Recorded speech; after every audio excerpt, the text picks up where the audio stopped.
स्वागत है मित्रों आपका। मैं अनिल वस और हमेशा की तरह आपके लिए आपकी राशि के फल आपके लिए कितने पॉजिटिव हैं, कितने आपको शुभता देते हैं, क्या रखनी है सावधानियां, कौन से मंत्र का करना है जाप या कौन से दिन रखें उपवास, इन बातों का जिक्र हम आपके सामने करते रहते हैं। और समय का ध्यान रखते हुए अप्रैल मास और मकर राशि इसकी चर्चा करते हैं आप। और जैसा कि आप जानते ही हैं कि 31 तारीख से लेके और 7 तारीख तक देवी माँ के नवरात्रे, देवी माँ का ध्यान, भजन, कीर्तन, देवी माँ के नवरात्रों से शक्ति का संचय और संवर्धन हम करते हैं। ये सारी बातें हम जानते हैं। और अब हम बात करते हैं कि कैसे कैसे हमें मकर राशि वालों के लिए 2 तारीख तक की स्थिति पहली से क्या है, क्या क्या लाभ होने वाले हैं। जिनकी मकर राशि है उनको इस बात का ध्यान देना है कि मम्मी के स्वास्थ्य का ध्यान रखना है। आपकी मां को कोई कष्ट ना हो, थोड़ी चिंता रहेगी, मानसिक उद्वेग रहेगा, जोश ज्यादा आएगा, क्रोध होगा। अपने आवेश से मकर तुम्हें रहना है सावधान। घर की चिंता रहेगी और जॉब के लिए फिक्र हो रही है, काम ठीक से नहीं चल रहा है, टेंशन तो है, पैसे जिनके देने हैं दे नहीं पा रहे हैं, इनकम हो नहीं पा रही है और देनदारी ज्यादा है। ये सारी बातें तुमको परेशान कर रही हैं। पर मुझे लगता है कि थोड़ा सा पॉजिटिव होना पड़ेगा, तब कहीं जाके हम ठीक से सोचेंगे और एक्शन ले पाएंगे, उसमें फिर हमें लाभ हो सकते हैं। खास करके प्रॉपर्टी में कहीं धन का निवेश करेंगे तो हमें लाभ जरूर होगा। 5 तारीख तक की स्थिति हमें ऐसी दिखाई देती है कि कुछ शुभ होगी, कुछ आप ठंडे दिमाग से सोचेंगे, मित्रों के सहयोग मिलेंगे और उनके सहयोग से जो प्लानिंग करेंगे उसमें कुछ फायदा ही होगा, फाइनेंशियल गेन होगा। किसी को रुपया उधार दिया हो तो मांगिए, मिलने के योग बन रहे हैं। जनता से मिलने के योग तो जरूर बन रहे हैं। बच्चों के साथ भी अच्छा गुजरेगा दिन और कुल मिला के ये समय आपके अनुकूल रहेगा, तो बी पॉजिटिव। और 7 तारीख की स्थिति ऐसी है कि थोड़ी टेंशन में आ गए आप, थोड़ा कहीं आपने लोन वगैरह किसी को देना हो तो उसकी दिक्कत आएगी। स्वास्थ्य का हमें ध्यान रखना होगा। किसी के साथ पार्टनरशिप ना करें, लड़ाई झगड़ा ना करें, झगड़े इत्यादि से बचें और व्यर्थ के अभिमान से तो हमें दूर ही रहना है। स्किन इन्फेक्शन से सावधान रहना है, दिस इज वेरी इंपॉर्टेंट। और 10 तारीख की स्थिति आपके अनुकूल आ गई है। अब वो जो टेंशन थी अब वो दूर होने लगी है। आपके पत्नी या पति से आपको सहयोग मिलेगा और ये समय थोड़ा अच्छा होगा। बिजनेस में अच्छी डील होगी, वो जो रुपया फंसा हुआ था उसके मिलने के योग बन जाएंगे, बिजनेस में आपको लाभ होगा, मित्रों का सहयोग भी प्राप्त होगा, पति पत्नी के संबंध अच्छे रहेंगे, कोई शुभ कार्य घर में होने के योग दिखाई देते हैं। 12 तारीख की स्थिति थोड़ी और भी अच्छी, हालांकि थोड़े से टेंशन में आप रहेंगे, लेकिन मुझे लगता है पैसा कमाने के दृष्टिकोण से आपकी पत्नी आपकी सहायक हो सकती है। अगर आपका कोई इस प्रकार का काम है, लोहे का काम है, केमिकल का काम है, तो उसमें थोड़ा सा ध्यान दीजिए।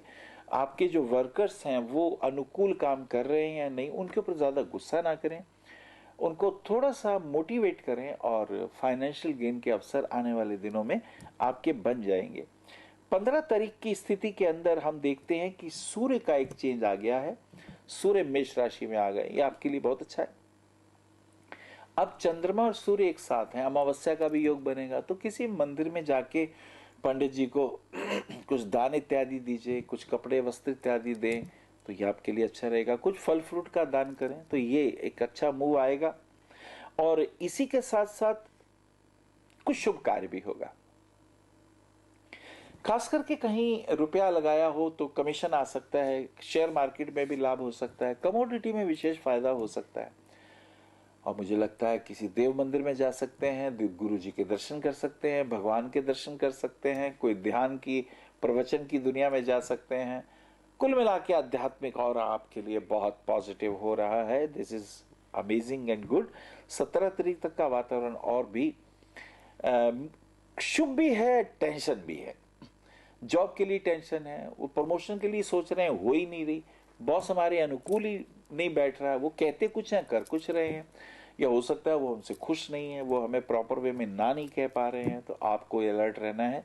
अगर कहीं और जॉब देख रहे हैं तो एकदम अपनी जॉब छोड़ के ना चले जाएं, थोड़ा वेट करें और मैं जानता हूं अपने ऑफिस में भी परेशान हैं, दिक्कतें तो हैं, लेकिन थोड़ा केयरफुल रहना है। 19 तारीख तक की स्थिति, अगर आपने प्रॉपर्टी में कहीं रुपया लगाने की सोची है तो फायदा हो सकता है, आने वाले टाइम में फायदा होगा। ये एक अच्छा मूव होगा, भाग्य साथ देगा आपका। और बड़े भाई या बड़ी बहन से भी फायदा होने के योग दिखाई देते हैं। और खास करके मुझे ये भी दिखाई देता है किसी से रुपया आपने उधार दिया था उसे मांगिए, मिलने के योग दिखाई बन जाएंगे। 21 की स्थिति अच्छी रहेगी, कुछ शुभ काम में खर्चा होगा।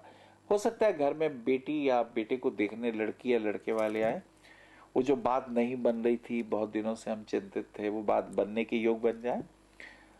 कोई मित्र बीच में पड़ा हुआ है और उसके सहयोग से ये काम होगा तो ये अच्छा ही होगा। हो सकता है कोई एनआरआई लड़का आ जाए, लड़की आ जाए, तो ये कुल मिला के अच्छे योग दिखाई देते हैं आपके इस पूरी महीने की स्थिति में। 23 तारीख तक की स्थिति फिर अनुकूल होने वाली है, कुछ शुभ घटेगा, वो टेंशन दूर होंगी। और अगर पॉलिटिक्स में है तो अच्छे मित्रों का सहयोग भी मिलेगा। पुरानी बातों से कुछ टेंशन भी है तो उसे दूर करें। पुरानी वो बातें जो हमें परेशानियां देती हैं उन्हें याद करने की जरूरत नहीं, लेकिन अनुभव को जरूर याद करें। वो प्रॉब्लम में जो अनुभव हुए थे उसे ना भूलें, प्रॉब्लम को तो भूलें पर अनुभव को ना भूलें, ये आपको मोटिवेट करेंगे। और मुझे लगता है कि अगर आपका लोहे का काम है, पेट्रोलियम प्रोडक्ट्स का काम है, तो उसमें कुछ सफलता मिलेगी। काम जो रुके हुए थे उसमें पॉजिटिव मूव होगा, नए कस्टमर होंगे, तो ये एक अच्छा मूव दिखाई देता है। 25 तारीख की स्थिति शुभ है, कहीं घर से बाहर जाने की बात है, कुछ नए मित्रों का सहयोग भी है, कुछ प्लानिंग जो आपने की थी पैसा बनाने की उसमें कुछ पॉजिटिव आंसर्स आपको आने दिखाई दे जाएंगे। 27 तारीख को मित्रों के साथ कहीं घूमने फिरने के योग बन रहे हैं। एक बात कहनी है कि पार्टनरशिप से तो हमें बचना चाहिए। हालांकि आपका पार्टनर बुद्धिमान है, समझदार है, इस लिहाज से पार्टनरशिप की जा सकती है, उनसे नॉलेज ली जा सकती है, उनसे ज्ञान लिया जा सकता है, लेकिन फिर हमें ध्यान रखना होगा कि ज्यादा उनके साथ नहीं चल सकते, क्योंकि पार्टनरशिप में उन्हीं को लाभ होगा, क्योंकि उनको नॉलेज ज्यादा है, आपके पास नॉलेज नहीं है जो उनके पास है। तो वो ज्ञानवान है, बुद्धिमान है, अपने क्षेत्र के एक्सपर्ट हैं, ये चीजें तो उसमें बहुत अच्छी आती हैं, तो सीखने के लिए बहुत अच्छा मूवमेंट है ये। 29-30 तारीख के जो मूवमेंट हैं वो आपके लिए मुझे लगता है थोड़े से विचार करने योग्य होंगे। घर का वातावरण कुछ ठीक नहीं है, आप जो कह रहे हैं वो वैसा ही नहीं समझ रहे हैं। माँ का हालत ठीक नहीं है, माता पिता के स्वास्थ्य की चिंता दिखाई दे रही है, कोई टेंशन दिखाई दे रही है, कोई रोग तंग कर रहा है, तो बी केयरफुल, हॉस्पिटल जाना पड़ सकता है। उनके स्वास्थ्य के प्रति आप अलर्ट रहें, जागरूक रहें, पहले से ही डॉक्टर से अपॉइंटमेंट लेके रखें। कुछ इस प्रकार की जागरूकता बहुत जरूरी है, क्योंकि मन दुखी है, कुछ डिप्रेशन है, कुछ तनाव है, तो मुझे लगता है ऐसी हालात में कुछ दान पुण्य करना शुभ रहेगा, ध्यान के प्रयोग करना अच्छा रहेगा। और खास करके जिनकी मकर राशि है उनको पन्ना रत्न बहुत अच्छा रहता है। पन्ना रत्न आप पहने छोटी उंगली में, ये उनका भाग्य विधाता रंग, भाग्य विधाता रत्न है, the grace coming from God है, और उन्हें हीरा पहनना चाहिए। हीरा उनके लिए पब्लिक रिलेशन डेवलप करता है, अपने जो आपके मित्र हैं, महिला मित्र हैं, उनके साथ संबंधों को अनुकूल और पॉजिटिव करता है। शनि का आप दान करें, शनिवार वाले दिन एक तेल का दीपक हो, उसमें थोड़े काले तिल और काली उड़द के दाने डाल के उसमें अपनी शक्ल देखें, और जो शनि का दान लेने आते हैं उन्हें वो तेल दे सकते हैं। धन इत्यादि, छतरी का दान कर सकते हैं, शनि मंदिर में जूते का दान कर सकते हैं, उनके पैर में जूता पहना सकते हैं, तो ये बहुत अच्छा रहेगा। शनिवार वाले दिन भगवान शनिदेव के मंदिर में जाके थोड़ा ध्यान कर सकते हैं। ओम शम शनिश्चराय सूर्यपुत्राय नमः, इस मंत्र का जाप कर सकते हैं। ओम नमो भगवते शनिश्चराय सूर्यपुत्राय नमः, यह अद्भुत मंत्र है, इस मंत्र का भी जाप किया जा सकता है। अंधे लंगड़े अपाहिज लोगों की मदद की जा सकती है, उन्हें धन, दवाई, फ्रूट्स दिए जा सकते हैं। ऑर्फन्स लोगों की मदद की जा सकती है, और जो वृद्धाश्रम में हैं उनकी भी मदद की जा सकती है, उनको दवाई दे सकते हैं, कपड़े दे सकते हैं, खाना इत्यादि दे सकते हैं। ये छोटे छोटे प्रयोग हैं, ये वो दुआएं हैं जो आपको विपत्ति में बचाने की बहुत ताकत रखती है। तो दिस इज वेरी इंपॉर्टेंट। और एक और बात, आपके नीचे जो काम करने वाले बच्चे हैं, नौकर चाकर है उनके साथ भी आपका व्यवहार पॉजिटिव होना चाहिए। तो ये आपके लिए शुभताएं हैं मित्रों। आज इतना ही। हरिओम।